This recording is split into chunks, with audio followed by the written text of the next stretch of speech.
खबरों की शुरुआत करते हैं। इस साल G20 समिट की क़यादत करने का मौका भारत को मिला है, जिसे हिंदुस्तान के लिए एक बड़ी कामयाबी माना जा रहा है। इसी ज़िम्न में G20 के वुज़रा ख़ारजा की बैठक दिल्ली में मुनक्किद की गई। बैठक में शामिल होने के लिए सऊदी अरब, चीन, इंडोनेशिया, स्पेन और क्रोएशिया के वज़ीर ख़ारजा भारत पहुंचे। वहीं G20 वुज़रा ख़ारजा की बैठक की शुरुआत करने से पहले तुर्की और सीरिया में हाल ही में आए ज़लज़लों में जान गंवाने वाले लोगों के लिए 1 मिनट की खामोशी इख्तियार की गई। नॉर्थ ईस्ट की 3 रियासतों त्रिपुरा, मेघालय और नागालैंड में आज कड़ी सिक्योरिटी के बीच वोटों की गिनती हुई। तीनों रियासतों में 60 मेंबरान विधानसभा है।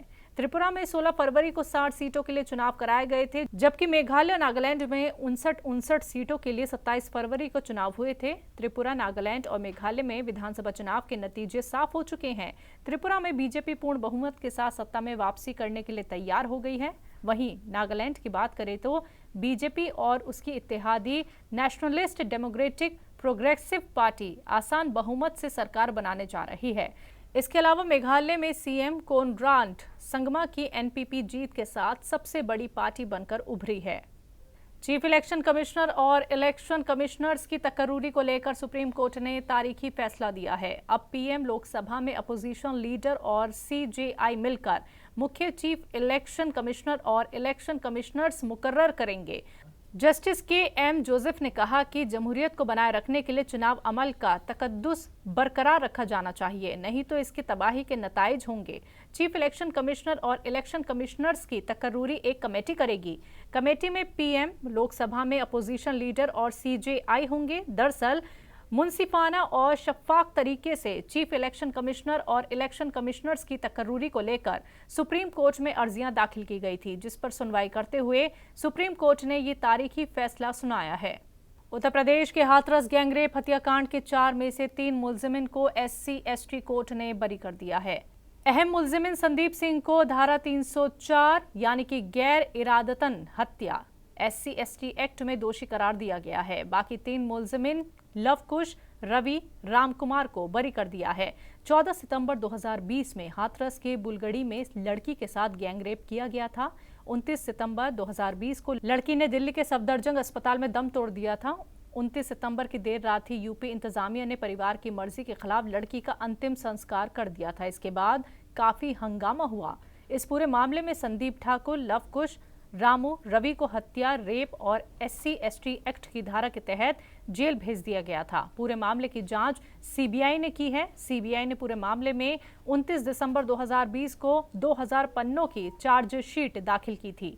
सीबीआई ने चारों मुलजिमिन के खिलाफ हत्या, गैंगरेप, SC/ST एक्ट की धारा के तहत चार्जशीट दाखिल की थी। इस पूरे मामले में कुल 104 गवाह हैं। सुप्रीम कोर्ट ने अडानी हिंडनबर्ग मामले में कमेटी तश्कील दे दी है। कोर्ट ने सेबी को मामले से जुड़ी सारी जानकारी कमेटी को देने के ऑर्डर दिए हैं। कोर्ट की ओर से बनाई गई 6 मेंबर कमेटी के सदस्य साबिक जज अभय मनोहर सप्रे होंगे। सुप्रीम कोर्ट ने मामले की जांच में पहले से जुटी सेबी को 2 महीने में जांच पूरी करने और रिपोर्ट दाखिल करने को भी कहा है। अडानी ग्रुप के चेयरमैन गौतम अडानी ने सुप्रीम कोर्ट के ऑर्डर का इस्तकबाल किया। गौतम अडानी ने ट्वीट कर कहा कि अडानी ग्रुप सुप्रीम कोर्ट के ऑर्डर का स्वागत करता है। सच की जीत होगी। आपको बता दें कि सुप्रीम कोर्ट ने सेबी को अडानी हिंडनबर्ग मामले में अपनी जांच पूरी करने और 2 महीने के अंदर रिपोर्ट पेश करने का ऑर्डर दिया है। तुर्की में ज़लज़ले से मुतासिर लोगों को खाने और छत की ज़रूरत है। एक शहर नहीं बल्कि 10 सूबों में 5 लाख से अधिक आशियाने तबाह हो गए हैं। इसी ज़िम्न में जमीयत उलमा हिंद का एक डेलीगेशन तुर्की के अंताकिया शहर पहुंचा। इस दौरान डेलीगेशन ने मुतासिरों की मदद करने के लिए शहर का दौरा किया। डेलीगेशन ने अंताकिया से राहत काम की शुरुआत की। वहीं इस मौके पर जमीयत की ओर से अलग अलग टेंटों में 1000 स्लीप वेल गद्दे बांटे गए। अंताकिया का पूरा शहर वीरान है, एक भी घर रहने लायक नहीं है। पूरी आबादी को कड़ाके की ठंड में दसियों हजार तंबुओं में ले जाया गया है। जमीयत उलमा हिंद की डेलीगेशन ने अनाथ मासूम बच्चों समेत मुतासिर परिवारों से मुलाकात की। आपको ये भी बता दें कि इस डेलीगेशन में मुफ्ती मोहम्मद अनवर कासमी बस्तावी देवबंद, सैयद शाहबाज और मोहम्मद अब्दुल्ला भी शामिल हैं। इस बीच जमीयत उलमा हिंद की डेलीगेशन ने तुर्की के वजीर इंसाफ बेकिर बोजदाग से कहरामन मराश में मुलाकात की और इस त्रासदी पर भारत की ओर से गहरे दुख का इजहार किया। डेलीगेशन ने कहा कि दुख की इस घड़ी में जमीयत उलेमा हिंद के सदर मौलाना महमूद असद मदनी तुर्की के साथ खड़े हैं। वजीर इंसाफ ने जमीयत के जरिए किए गए राहत कामों का खैर मकदम किया, अपनी तरफ से मकामी ताउन का यकीन भी दिलाया। राजस्थान के वजीर आला अशोक गहलोत आज भरतपुर के पहाड़ी थाना इलाके के गांव घाटमीका पहुंचे। सीएम गहलोत भरतपुर कांड के मुतासिर परिवारों से मिलने पहुंचे थे। घाटमीका गांव में बने हेलीपैड के पास ही टेंट में सीएम ने नासिर और जुनैद के घर के 30-35 सदस्यों के साथ मुलाकात की। इस दौरान जुनैद के 6 बच्चों से भी सीएम ने मुलाकात की है। तो सीएम अशोक गहलोत ने परिवार से मुलाकात कर माली मदद दी है। नासिर की बीवी और एक गोदली बच्ची को 1-1 लाख रुपए कैश और 4-4 लाख की एफडी का ऐलान किया है। इस तरह नासिर के परिवार को 10 लाख और जुनैद के परिवार को 35 लाख की माली मदद दी गई है। वहीं इस दौरान सीएम अशोक गहलोत के साथ PCC chief Govind Singh Dotasra, CS Usha Sharma और एडीजी उमेश मिश्रा भी मौजूद रहे। अक़लियती तबकों के तई झारखंड की हेमंत सोरेन हुकूमत के रवैये के खिलाफ अक़लियत के लोगों में नाराजगी देखी जा रही है। अक़लियत के मुख्तलिफ तबकों के लोगों ने रांची में मुनक्किद एक प्रेस कॉन्फ्रेंस में अपनी नाराजगी का इजहार करते हुए इल्ज़ाम लगाया कि रियासती हुकूमत के क़याम को 3 साल से ज़ायद का अरसा गुजर गया है, लेकिन इंतखाबात से कब्ल किए गए एक भी वायदे अब तक पूरे नहीं किए गए हैं। उन्होंने इल्ज़ाम ये भी लगाया है कि जेएमएम, कांग्रेस और आरजेडी इत्तेहाद वाली मौजूदा हुकूमत अक़लियती तबकों को सिर्फ वोट बैंक के तौर पर इस्तेमाल करती है।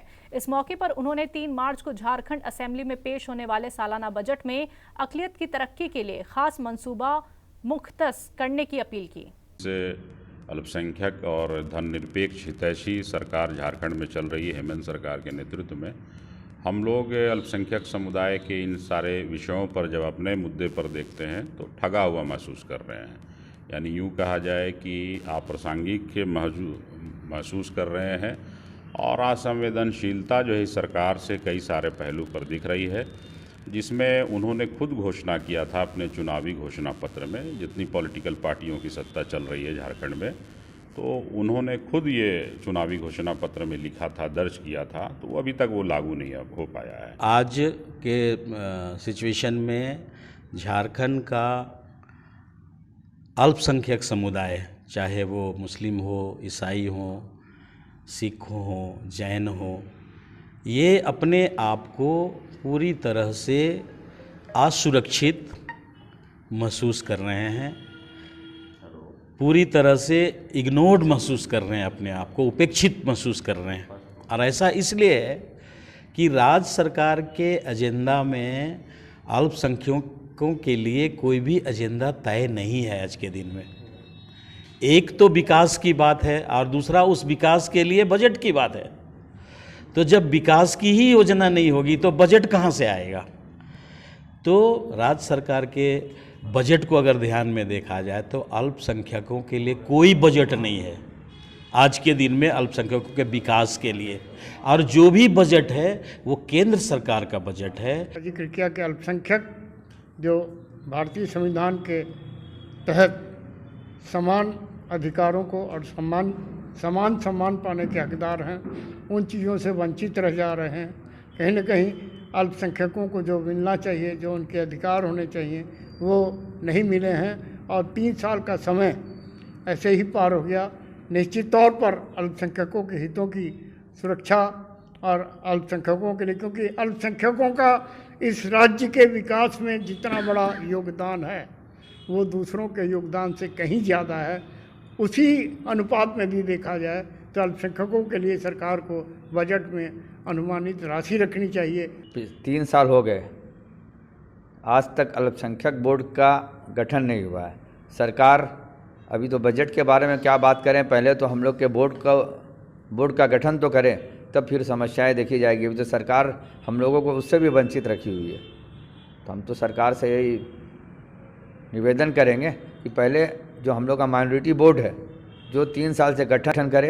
देखिए, अभी ये जो नई सरकार है इसको 3 साल अब गुजरने को है और इस 3 साल में कहीं ना कहीं जो माइनॉरिटीज़ है ये ठगा सा महसूस कर रही है। ठगा सा हम इसलिए कह रहे हैं कि जो इनके मैनिफेस्टो में था वो आप शुरू से लेकर आखिर तक देख लें, इनके मैनिफेस्टो का एक भी एजेंडा अभी तक पूरा नहीं हुआ जो माइनॉरिटी से रिलेटेड था। जिसमें हम लोगों को ऐसा महसूस होने लगा है कि सिर्फ वोट बैंक बना करके रख दिया गया मुसलमानों को और बाकी माइनॉरिटीज़ के वोटर्स को एक वोट बैंक की तरह यूज़ किया जा रहा है अपने पर्पस, अपने एजेंडा को सॉल्व करने के लिए, सर्व करने के लिए, और हम लोगों को ठगा जा रहा है। तो एक डिमांड है, एक उम्मीद भी अभी है कि 3 तारीख को ये बजट पेश होने वाला है। उसमें उम्मीद कर रहे हैं हम लोग, ऐसे तो लग रहा है कि कुछ नहीं है हम लोगों के लिए इस बजट में, फिर भी एक उम्मीद के साथ हम लोग इंतज़ार करेंगे 3 तारीख के बाद। फिर अपना एजेंडा हम लोग भी क्लियर करेंगे, अपना स्टैंड हम लोग भी क्लियर करेंगे कि हम आगे कैसे इसको लेकर के चलेंगे।